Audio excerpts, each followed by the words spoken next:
संसद में नया विधेयक पेश किया है। इस बिल के पास होने के बाद थाने से लेकर कोर्ट तक सभी नियम बदल जाएंगे। क्या है खास, आपको दिखाते हैं इस रिपोर्ट में।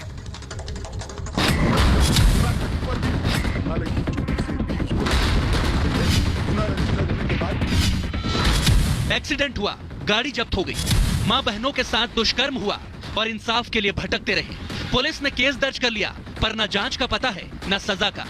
हिंदुस्तान में ये दशकों से चलता आया है, मगर अब नहीं चलेगा। ये कानूनों का उद्देश्य किसी को दंड देना नहीं होगा। इन कानूनों का उद्देश्य सबको न्याय देना। कोर्ट कचहरी, थाने और पुलिस मुख्यालय के चक्कर काटते काटते एड़ियां घिस गई।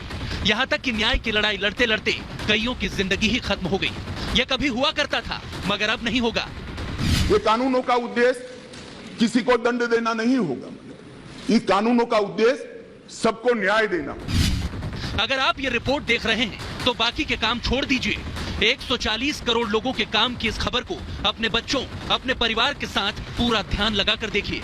अपने दोस्तों और रिश्तेदारों को भी दिखाइए, क्योंकि अंग्रेजों के बनाए जिन कानूनों का हम भारत के लोग अब तक पालन करते आए हैं, गुलामी की उन बेड़ियों को अब मोदी सरकार तोड़ने जा रही है। जी हाँ, संसद में गृह मंत्री अमित शाह ने 3 नए बिल पेश कर दिए हैं, जिसके तहत अब इंडियन पीनल कोड भारतीय न्याय संहिता बन जाएगा। क्रिमिनल प्रोसीजर कोड अब भारतीय नागरिक सुरक्षा संहिता कहलाएगा और इंडियन एविडेंस एक्ट भारतीय साक्ष्य बिल के नाम से जाना जाएगा। यानी आजादी के अमृत महोत्सव में मोदी देश के लिए अपने प्रण पूरे करने में लगे हैं। अगर इन तीनों बिल को सदन से मंजूरी मिलती है तो ये देश के कानून व्यवस्था में एक बहुत बड़ा बदलाव साबित होगा। मोदी जी ने 2019 में ही हम सबका मार्गदर्शन किया था कि अंग्रेजों ने बनाए हुए जितने भी कानून जिस विभाग में है, सभी कानून पर पर्याप्त चर्चा विचारणा और सोच विचार कर इसको आज के समय के अनुरूप और भारतीय समाज के हित में बनाना चाहिए। वहीं से ये प्रक्रिया माननीय अध्यक्ष जी चालू हुई। महिलाओं और बच्चों से लेकर आतंकवाद, राजद्रोह के कानून बदले जाएंगे, तो वही इंसाफ जल्द से जल्द मिल सके उसकी व्यवस्था की जा रही है। अगर एक्सीडेंट के बाद आपकी भी गाड़ी पुलिस ने जब्त कर ली है, सालों तक केस चलता रहा और वाहन सड़ता रहा। ये पहले होता था, मगर अब नहीं होगा। नए बिल के कानून बन जाने के बाद सड़क हादसे में वाहन जब्त नहीं रहेंगे, उनकी वीडियोग्राफी कर थाने से ही वाहन छोड़ दिए जाएंगे। अगर चुनाव में कोई पैसे बांटते हुए पकड़ा जाता है तो 1 साल तक की सजा होगी। हेड स्पीच देने पर भी 5 साल तक की सजा का प्रावधान रखा गया है। मॉब लिंचिंग करने पर 7 साल या फिर आजीवन कारावास की सजा होगी।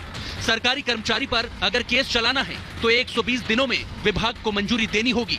घोषित अपराधियों की संपत्ति कुर्क की जाएगी और छोटे अपराध पर अब समाज सेवा करने का प्रावधान किया जाएगा।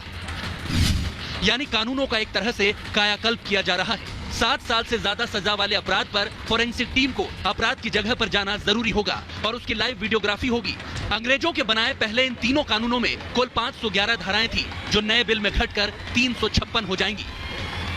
जो आईपीसी को रिप्लेस करेगी, इसमें अब पहले 511 धाराएं थी, इसकी जगह 356 धाराएं होगी। 175 धाराओं में बदलाव हुआ है, 8 नई धाराएं जोड़ी गई है और 22 धाराएं निरस्त कर दी गई। अब हमने सर्च और जब्ती में वीडियोग्राफी को कंपलसरी करा है।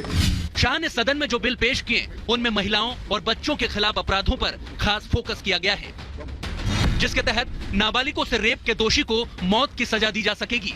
गैंग रेप करने वाले को 20 साल की सजा होगी और नाम छिपाकर यौन संबंध बनाना या लव जिहाद करना अब अपराध की श्रेणी में आ जाएगा। बच्चों के खिलाफ अपराध पर भी 10 साल की सजा का प्रावधान होगा।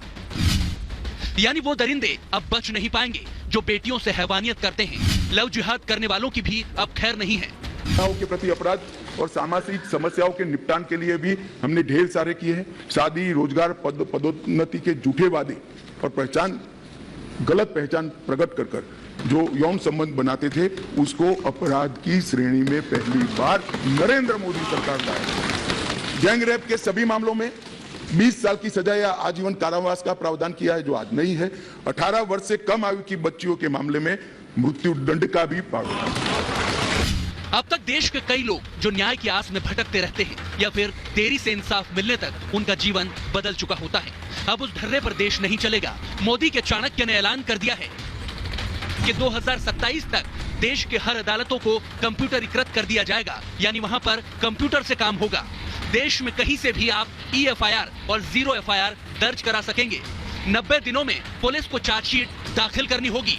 180 दिनों के अंदर उस केस में जांच पूरी करनी होगी और आरोप अगर तय हो जाते हैं तो 30 दिनों के अंदर कोर्ट को इस मामले में फैसला देना होगा और 3 साल तक की सजा वाले केस में ये सारी प्रक्रियाएं बहुत जल्दी होगी और फैसला भी जल्द आएगा।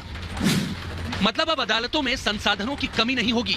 लेट लतीफी का दौर भी अब जाने वाला है। FIR दर्ज करने से लेकर केस डायरी बनाने, चार्जशीट दायर करने और फैसले तक की पूरी प्रक्रिया को डिजिटल किया जाएगा। नागरिकों की सुविधा सुनिश्चित करने के लिए 0 FIR को पहली बार आजादी के 75 साल के बाद हम स्थान दें। गुना कहीं पर भी हुआ, किसी भी थाने का हो, आप हिमालय की चोटी से भी उसको रजिस्टर कर सकते हैं और कन्याकुमारी के सागर के किनारे। सबसे बड़ा प्रहार तो अब आतंकवाद पर होने वाला है। देश के दुश्मनों पर एक्शन के लिए गृह मंत्रालय जो बिल लाया है, उस नए बिल में आतंकवाद को परिभाषित किया जाएगा।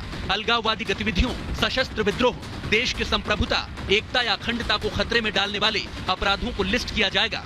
दाऊद इब्राहिम जैसे फरार अपराधियों पर गैर मौजूदगी में अब मुकदमा चलाने का प्रावधान किया जा रहा है। यानी आतंकियों और ऐसे अपराधियों को टारगेट किया जा रहा है जो देश छोड़कर या तो भाग गए हैं या देश के अंदर रहकर ही देश के खिलाफ गद्दारी कर रहे हैं। चले गए, देश छोड़कर भाग गए, आज उन पर ट्रायल नहीं होती। हमने तय किया है कि सेशन कोर्ट के जज ड्यू प्रोसीजर के बाद जिसको भगोड़ा घोषित करेंगे उसकी अनुपस्थिति में ट्रायल होगी और उनको सजा भी सुनाएंगे। एक और सबसे जरूरी बदलाव जो मोदी सरकार करने जा रही है, उसके तहत राजद्रोह का कानून एक तरह से खत्म हो जाएगा। क्योंकि लोकसभा में अमित शाह ने जो बिल पेश किए हैं उस पर अगर मुहर लगती है तो नए बिल में राजद्रोह कानून का नाम हट जाएगा। अब धारा 150 के तहत इस मामले में आरोप तय होंगे। पहले IPC की धारा 124A में राजद्रोह आता था। आजीवन कारावास और 3 साल तक की अब सजा दी जा सकेगी। संपत्ति कुर्क करने का आदेश भी अब कोर्ट देगा। पहले ये अधिकार पुलिस अधिकारी को होता था और इस मामले में अब 3 साल के अंदर इंसाफ करना होगा।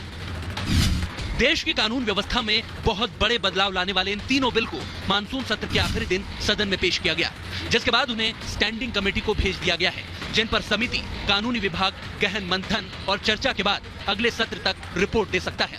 यानी अब ब्रिटानिया हुकूमत की निशानियां भारत से मिटाई जा रही हैं।